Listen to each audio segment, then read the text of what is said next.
Hey everybody, it's your pal Drew Geraci with some more comics from my spinner rack, and I'm leaning hard into the Bronze Age of comics, specifically Marvel. I don't know why, I just went all Marvel this episode. They were just my favorite growing up. So Marvel Premiere, this is the one and only solo appearance of Woodgod, and I like the logo. It's got like little knots in it like Wood actually has.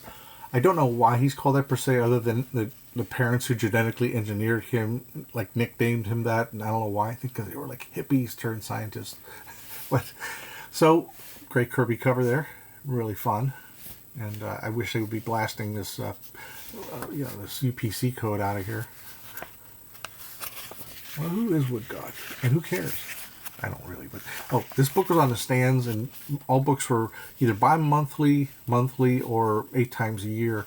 And I remember I was intrigued by this issue, and I would go to Kroger and I would see it, and I would read a little bit of it, and then I always hit the comics places every week. Like there was a grocery store, there was a National Record Mart, there was a drugstore, there was a convenience store, and there was a porn shop that had legitimate books in the front. Like the first third was cut off for magazines, paperbacks, a Time magazine, all that stuff. But I couldn't pull the trigger on 25 cents back then, because it was very important to me, because I had to be real picky. So I remember reading it on the stands and not remembering a whole lot of it, other than I wasn't keen on the character. But at this time in the Bronze Age, mid 70s, is very, very experimental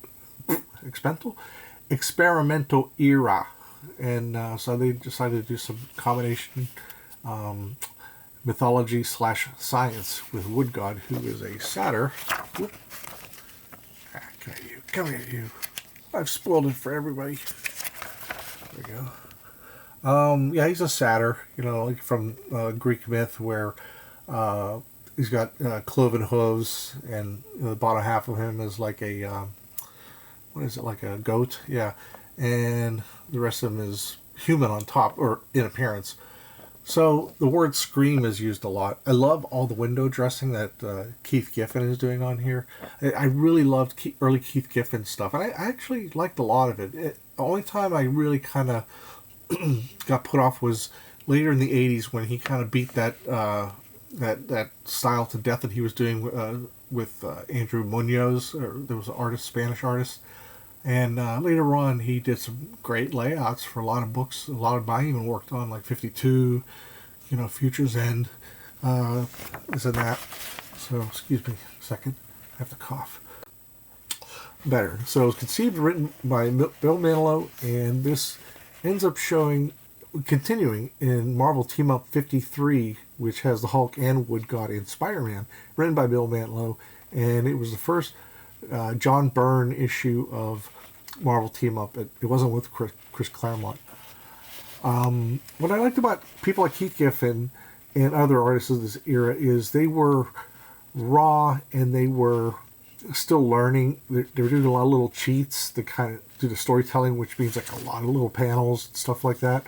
But it was easy for somebody like me who wanted to break into comics to kind of copy some of the repetition as far as physical, like fists. You'll see those fists all the time, and then you'll see Keith Giffen does this a lot with his hands, and so it was fun to swipe. And John Byrne did a lot of that stuff too early on, so it kind of gave like potential comic book artists a little bit of a stepping stone. Like, see how small everything is. You don't really have to establish a whole lot. There's a building behind there, but you don't have to have them be in relation. There's that hand I was talking about right there in the middle. And Klaus Janson's inking this, and it elevates it so much. It elevates the art so wonderful. Love me some Klaus. So, this is when Woodgod is awake, and like I said, these parents just have this real freaky genetic. They decided to create a person that's half man, half satyr, and they're just like, oh, look at him, he's wonderful. But to me, it's kind of, I don't know. It's like, it just seems pretty dark. It's kind of twisted. So The term scream is used a ton. Scream starts within him, echoed in the madness of the slavering animal. And dog attacks him, he kills it, he goes, it is over except for Scream. Father and the origin of Scream, 3 days old. So I have a bunch of, some guy, some Yahoo out in the country happens to see, there's a couple who have this lab in the country, and he's like, oh, look at this freak, I gotta tell my fellow rednecks at the bar about him. And like, get your guns, blah blah blah. And even then, that was a very cliche thing.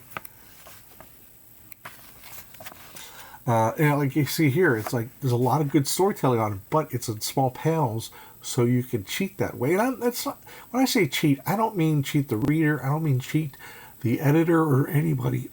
And my apologies. I had to hit the cough button again. I don't know why. So, but you can tell a lot of story. You don't necessarily have to show where characters are in relation to each other. Well, anyway, these guys come along and they decide they're going to bust into this, the parents, Woodgod's parents' lab, and they see something that ain't clean. They ain't got no right to exist. Something evil. That's nerve gas in that canister. Kill us all. So it wipes out a whole town. And Woodgod's on his own. And he gets a drink, but spits it out because it's alcohol. He hasn't tried it yet. I love that. That's lights. All right, we'll take it from the top. So there's your exposition there. And I love the little tech around the panels here. So those are little things you add when you're new. That really just, it makes things more exciting. You know, even if nothing is going on, it's good to do that kind of stuff. Because talking head pages could be really a pain to, if you're done straight. So these little hovercrafts are called floaters. Make your own joke there. I don't know if Kirby created them on the cover. It looks like something he'd have done, or maybe Giffen did, because Giffen was into the Kirby.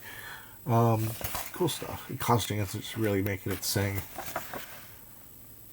Now this is one page that I don't think works. Like the third panel, Woodgod's about to attack one of the floaters, and he jumps up and flips him over. But I think maybe the coloring or something could have fixed that. Like I know this is just one of those little artsy fartsy, extra head thing, but maybe lose that completely.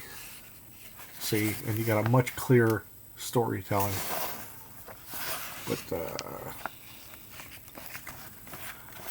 so it just ends with there's that hand again right there, and he walks away, and it's weird, but I like it. I like it in a nostalgic way, not in a high quality way.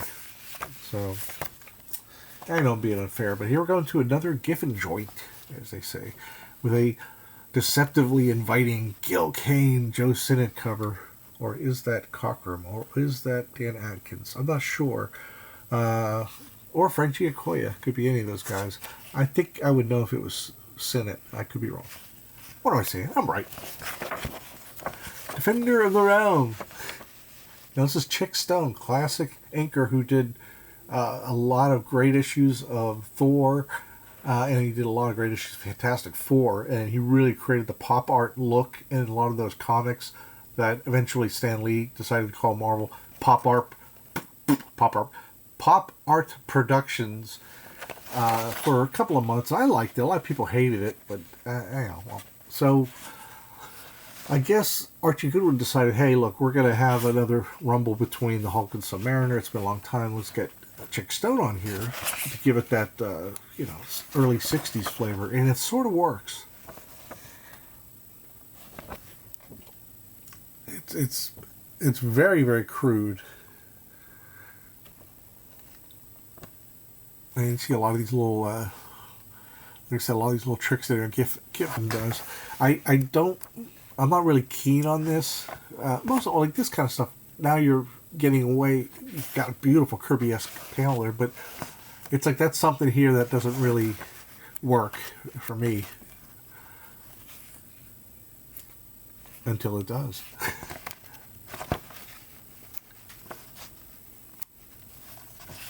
I'm just being silly. So it's interesting. I can't decide. I hated it when it came out. I hated it. And now, later, maybe it's nostalgia. I love it now. And let's say Kirby Swipe from when Captain America was beating Batroc, or he was beating on the Tumbler. I can't remember which. So you see, this just kind of sits there. It's not strong. So the inking works in some pages, and in some it doesn't.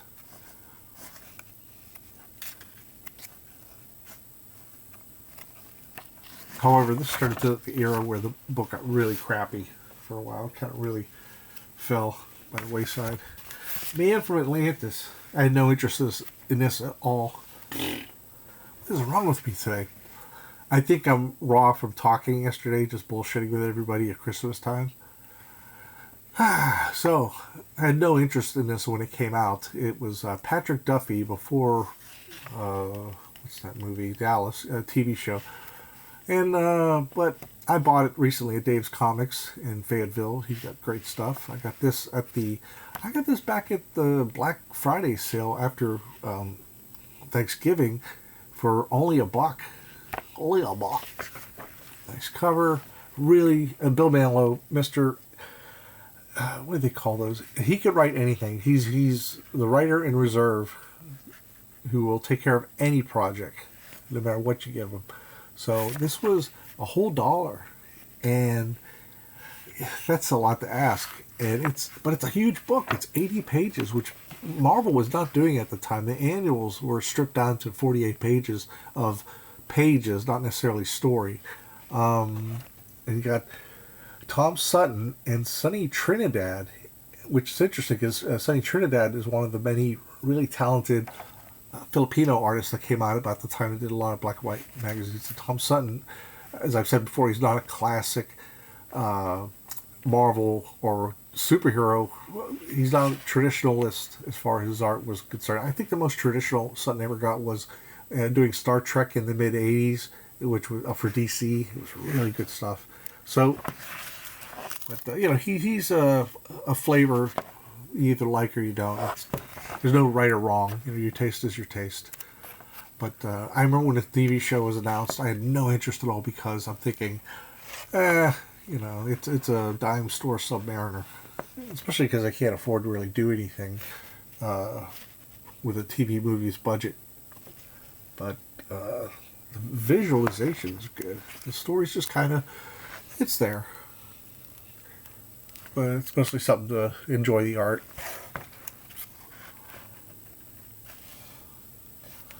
And what's really interesting, this is like very traditional looking for Sutton. This has like a John Buscema feel. He's doing like kind of a, I don't know how you would call it. I think he just decided to do that because this looks like a Tarzan comic, except it's underwater visually. So, interesting stuff. And it's fun. It's more fun to look at than to read it. It's kind of overwritten, like a lot of books were. And the end, but it's not the end. And this is some nice padding. They do a little interview. This is very much in the form of the black and white magazines that Marvel put out at the time, which is interesting because this had to have been a black and white magazine originally, and then someone decided to bump it up to color because it's 80 pages, and no standard comic was that size. Check this out. Gene Colan and Frank Giacoia. Pretty sweet.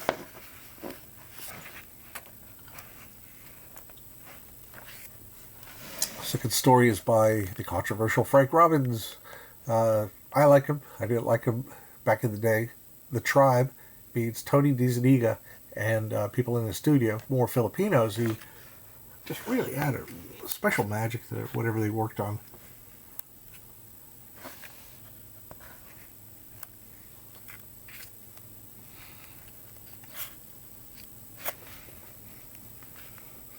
I like the design of that guy. He's kind of like half face from one of those, I don't know if it was Invaders or something like that. But, the story is just, it's there. But at the time, Marvel didn't have a lot of nuance. It wasn't a lot of humor, and I'm not saying you have to be silly like at the end of the third Thor movie when Ragnarok happens and Asgard crumbles to the ground, and one of the guys says, "We can rebuild," or not, and totally kills any of the stakes involved. It's more like this is just sort of an adventure, but it's not really distinctive. So, and yeah, see, it's on continued. Oh, next issue is on sale in December. Don't miss it. I don't know if there ever was a second one. And yeah, photos that we produced very well back then. A second season. I didn't even know it lasted that long. But, hang on, everybody. Come on, you. Don't need that important. So it's 80 pages, though. We'll show you that. 75. Okay, Mike Zeck. That's what I wanted to show you. Very young Mike Zeck. Around 78.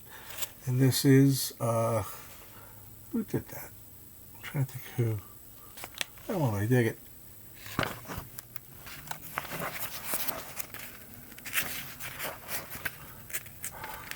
I got no fingernails. I'm a fingernail biter. It's a terrible habit. I know, but I've had it forever. Alright, next comic. Where Monsters Dwell. I might have bought this at the comic convention that Wes Talander runs 4 times a year up in at the Marriott Hotel in Atlanta. Where Monsters Dwell. I bought a whole bunch of these monster comics. And again, this is why I kind of ignored these monster titles, because they didn't commit to the bit. DC had this real scary looking, whoa, what the heck is that? Ooh. Huh. I don't know. So, that's okay, pups. I need a puppy comfort break for a second. We're done. So, I think, what happened? Somebody, oh, it sounded like they were chopping a tree down or something, or I thought it was a transformer. I don't know what it is. Clag. It's a fun story. It's one of those many stories where an alien shows up and you get one of the 3 things. You get one where someone tries to help the human race, but then they end up manipulating them and, taking over the Earth, or it's someone that appears ugly and is going to take over the Earth. The humans rise, fight, and turns out the alien was going to help them and, move humanity to the next stage. And then there would be other ones where an alien would do a switcheroo with a human. So this is fun stuff. Fun.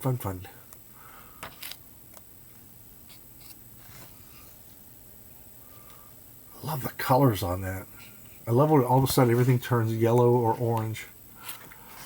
So he perhaps someday, just as if you allied yourself against common foe, you shall ally yourself in the march of peace and progress. So it was kind of like the Outer Limits episode, which Alan Moore also used for Watchmen, admittedly. Now this, I don't know who the artist is. It's really good, though. But it's a very short story. And it doesn't make a lot of sense. Whatever happened to Harry, anyway?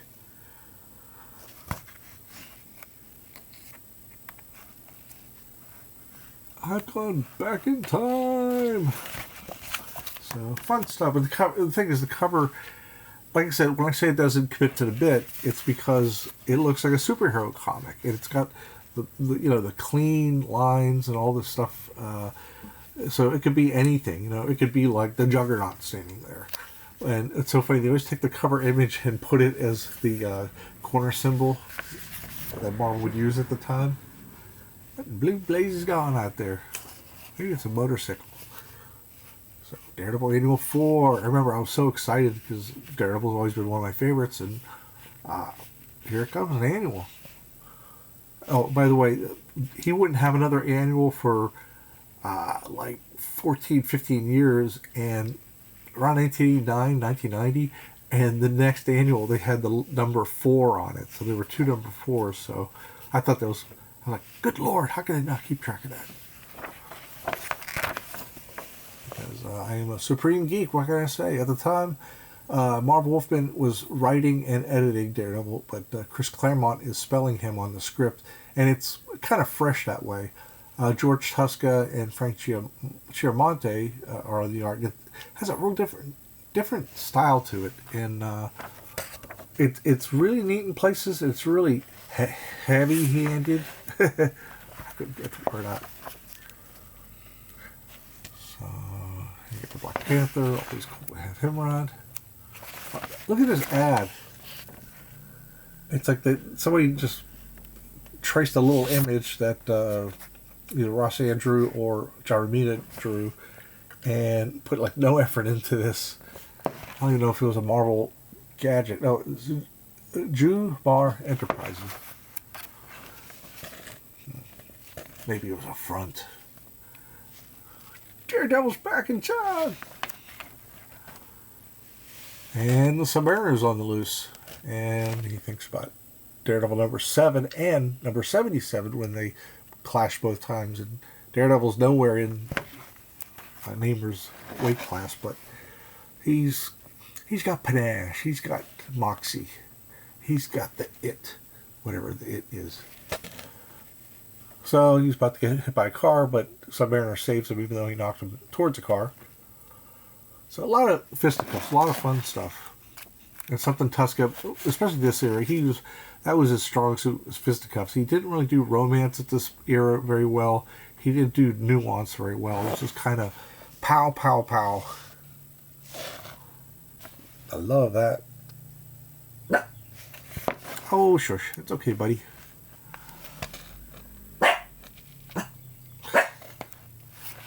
Hey, Sonny boy. That's okay. That's okay, sweetheart. It's okay. Okay, baby. Fun stuff.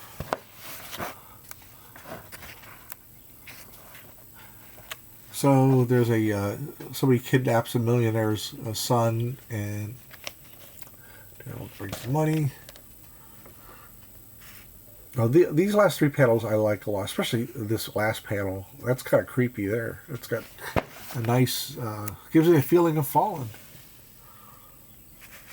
Now stuff like this, I have a strong feeling that somebody else drew over this, because this is the face and the muscles don't look very Tuska. They look like they've been touched up, maybe by Murray Severn, who did that a lot, or somebody else in the bullpen.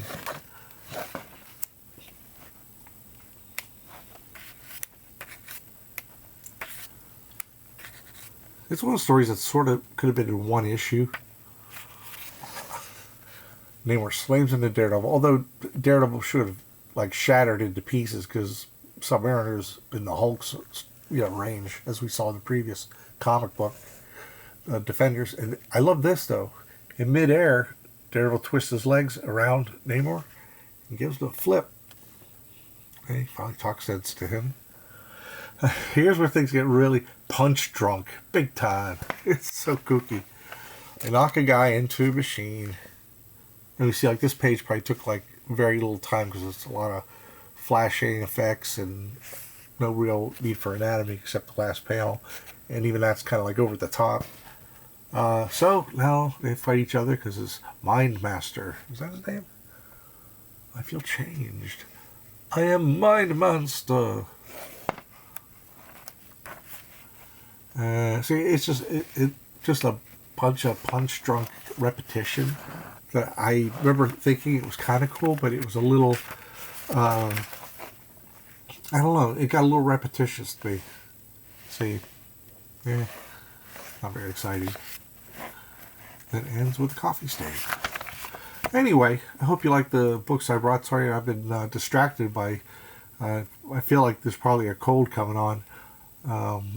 One of the people I saw yesterday had COVID a week or so ago, and let's hope that's not the case. But I'm not going anywhere. I'm staying put, so I'm going to have a lot of vitamin C. And anyway, let me know what you think. Tell me about what you liked about Daredevil, if you liked this annual, or if you hated it, or if you were indifferent. Tell me what you think about the reprints from the 70s of the monsters, and the Man from Atlantis. And Woodgod. Hey, Woodgod. And the Defenders. Anyway, let me know what you think. This is an all Marvel Bronze Age edition of Random Comics from a Spinner Rack. Alright, take care, everybody. And again, excuse my voice. I'm just kind of feeling a little under the weather. Best to all of you.